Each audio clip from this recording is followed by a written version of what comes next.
healthy ears can perceive sound waves of frequencies from about 20 to 20,000 Hz. This range will become narrower due to aging or noise exposure.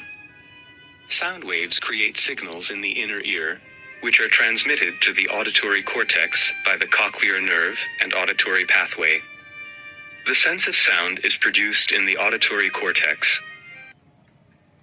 Sound waves are directed into the external auditory canal by the auricle.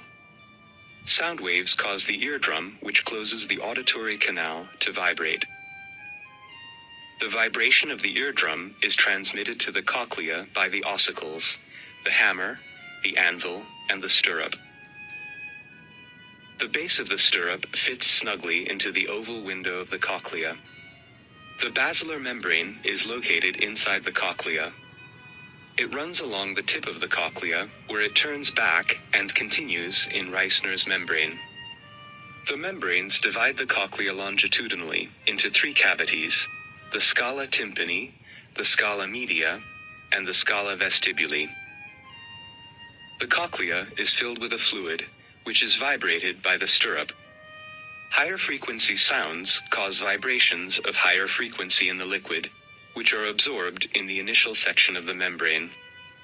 Lower frequency vibrations generated by deep sounds enter the cochlea and become absorbed closer to the tip. When a vibration is absorbed, an electrical signal is produced which is transmitted into the brain. The pitch of the sound is encoded by the site of absorption. This is called tonotopy.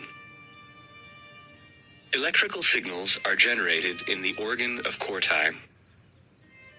Vibrations spreading inside the cochlea push the tectorial membrane against the hair cells found on the basilar membrane and bend them, generating a signal in the cells.